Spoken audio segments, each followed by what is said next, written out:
Commitment phobia एक तो आजकल बहुत ज़्यादा है लोगों में। एक टाइम था जब फेसबुक पे रिलेशनशिप स्टेटस जो है वो एक बहुत सारी कैटेगरीज में से एक था, इट्स कॉम्प्लिकेटेड। आजकल वो कॉम्प्लिकेशंस इतनी बढ़ गई हैं कि एक रिलेशनशिप में जो भी चाहिए लोगों को वो सब दोनों पार्टनर्स एक दूसरे को दे रहे होते हैं, बट बाहर जब बोलने की बात आए, इस बात को एक्सेप्ट करने की बात है दैट दे आर टुगेदर, तो नहीं दे आई एम सिंगल। तो ये almost relationship plus no strings attached relation in physical intimacy as well, लेकिन एक्सेप्टेंस नहीं है, कमिटमेंट फोबिया है। ये क्या लेबल क्यों नहीं लगने देना चाहते कि आई एम टेकन? तो पहली बात, आजकल फेसबुक पे तो मुझे नहीं लगता कोई भी यंग लोग हैं, उन्होंने तो सबने फेसबुक छोड़ दिया, वो स्टेशन ख़त्म हो गया, उनके लिए तो अब सिर्फ इंस्टा है।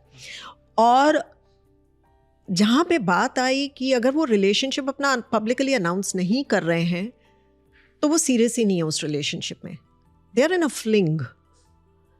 और रिलेशनशिप्स की बहुत सारी कैटेगरीज अब बन गई हैं।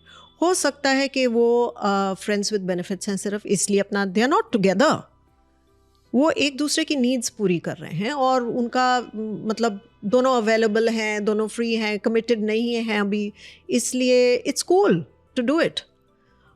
या हो सकता है कि वो अभी सिर्फ एक्सप्लोर कर रहे हैं, तो रिलेशनशिप बहुत ही कैजुअल है और we'll see where it goes. मतलब हमें पता नहीं है, अगर मैं तुम्हें लाइक करूँगा नहीं लाइक करूँगा, आज ठीक है मेरे पास टाइम है, कल कोई और अच्छी दिख गई तो शायद मेरा माइंड डिस्ट्रैक्ट हो जाए, तो इट डिपेंड्स ऑन दैट।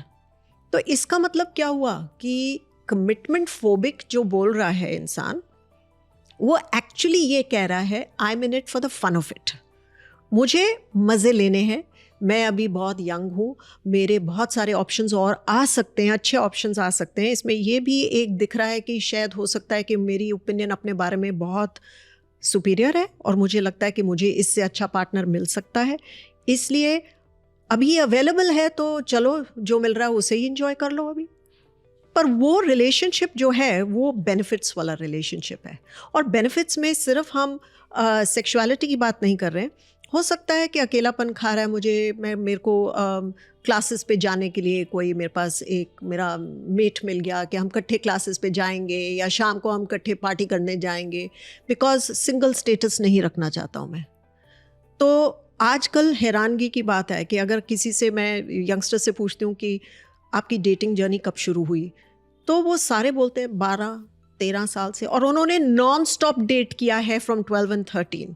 मतलब कितने ब्रेकअप्स हुए और कितने पार्टनर्स रहे, पर वो कभी भी एक महीने के लिए भी सिंगल नहीं रहे हैं। मतलब वो एक रिलेशनशिप से निकलते हैं और दूसरे में, तीसरे में, चौथे में, बीच में अपने आप को टाइम ही नहीं दिया अपने आप को समझने के लिए कि ये क्या था रिलेशनशिप। तो ऑब्वियसली ये जो है ये एक कैजुअल एक्सपीरियंस ही है ना, इसमें कमिटमेंट की बात तो है ही नहीं।